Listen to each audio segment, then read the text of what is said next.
Basahin ninyo mga soy yung libro ni Morgan Housel, title nun Psychology of Money. Napakaganda nung libro na yun. Kung ayaw mo naman basahin, may mga audiobook naman yan sa YouTube. Pag nagbuhat ka, pakinggan mo, napaka-solid.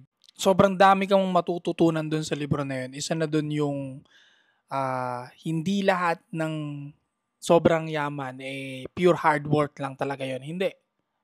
Bigyan kita na example. Halimbawa si Steve Jobs, yung gumawa ng iPhone, tingin mo magiging sobrang successful at mayaman yun kung halimbawa sa Pilipinas yun pinanganak. Sa Pilipinas pinanganak, sa squatter siya, yung sinilang kasama yung magulang niya. Tingin mo mabubuo niya yung iPhone na cellphone? Yung laptop na mga malulupit ngayon, yung mga MacBook? Hindi. 'Di ba? Malaki chance mag-fail siya or baka iba yung maging path niya pero hindi kasing impact na nagawa niya bilang Steve Jobs sa iPhone. Ang sinasabi lang doon, huwag mong masyadong dikdikin yung sarili mo at ikumpara doon sa mga ganong klaseng tao kasi 0.1% lang sila sa buong mundo. Talagang may malaking luck din na kasama. Swerte din na nabuhay siya sa Amerika, swerte din na napag-aral siya ng pamilya niya, marami pang swerte na pwedeng wala sa buhay mo. So, tinuturo dun sa Psychology of Money, pwede kang swertehin sa sarili mong path. Maaring swerte ka na ngayon, hindi mo lang na-appreciate kasi tingin ka ng tingin sa mga sobrang tataas na tao na yon. At hindi nyo pwedeng kopyahin lahat ng method ng mga ganong klaseng tao na yon. Yan, sila Josh Mojica, sila RDR, yung mga successful dito sa Pilipinas, sila Makagago, no? At marami pang iba. Kasi yung mga method na ginamit nila, pinaghalo-halong luck, no? Swerte, kung saan sila pinanganak, sino naging magulang nila, paano naging upbringing nila, saang school sila na pag-aral. Ikaw pwedeng sariling kayod mo yung pag-aaral mo, walang magpapaaral sa'yo, wala kang mga ganong klase ng luck. Sila pwedeng may connecta na yung family nila sa ganitong business, madali na lang yung ganito, ganyan. Pero may hard work pa rin sila at mag-hard work ka pa rin naman. Sinasabi lang sa Psychology of Money, may kanya-kanya kayong swerte sa buhay. May kanya-kanya kayong positioning at okay ka pa naman as long as nag-hard work ka. As long as kumikilos ka day by day, okay ka naman. Huwag mo iisiping hindi ka okay. Okay ka. You're doing great. As long as kahit 1% ini-improve mo every day, you're doing well. Huwag ka lang hihinto sa pag-innovate mo sa sarili mo, sa pagdagdag ng kaalaman palagi. Pero you don't need to pressure sobra-sobra yung sarili. O para mababurn out ka niyan, madidrain ka yan hanggang sa lalo kang papalpak sa mga decision mo.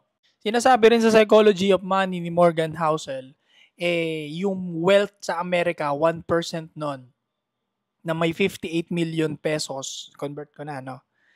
60 years old na sila bago nila makamtam yan. Ibig sabihin, nagsimula sila sa investing or nakuha nila yung isang malaking lump sum ng pera nila pag-retire nila sa isang malaking company.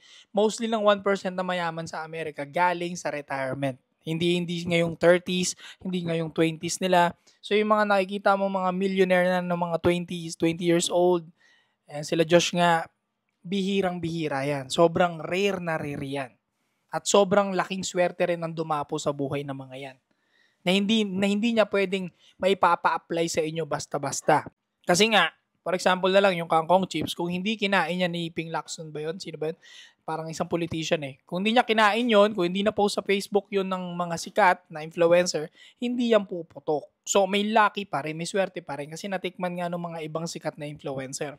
Although may hard work siya na hindi natin madedenay, hindi rin natin maalis sa swerte yung pagkasilang sa kanya kasi yung family niya, napag-aral naman siya, yung family naman niya, napapakain siya 3 times a day. Maaaring yung ibang Pilipino, kailangan pa nilang hanapin yung pagkain nila everyday, di ba? O, wala silang ganong swerte. So, hindi pare-parehas yung method na pwedeng i-apply sa sarili. So, ang ganda ng Psychology Money, na book ni Morgan Housel, mapapakalma yung isip mo at marirealize mo na okay ka naman pala talaga, you're doing well. Kasi maaaring may makita ka dyan, may kotse, maganda, malupit.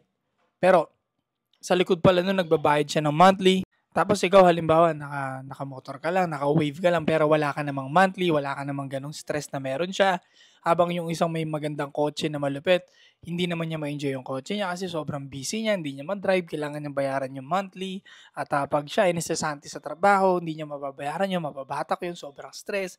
No, maraming factor. So, hindi lahat pala ng mga akala mo okay, okay sila. Pwedeng mas okay ka pa doon. Okay? So, kung nagsisipag ka, you're doing your best every day, kahit 1% yan, gusto ko lang malaman mo na okay ka pa rin. Okay, well function ka pa rin. At maaabot mo pa rin yan. Maaring ibang swerte lang ang dadapo sa'yo. Pero huwag mong pakakawalan yung mga opportunity yung dumadating. Okay? Laban lang ng laban. Stay cold.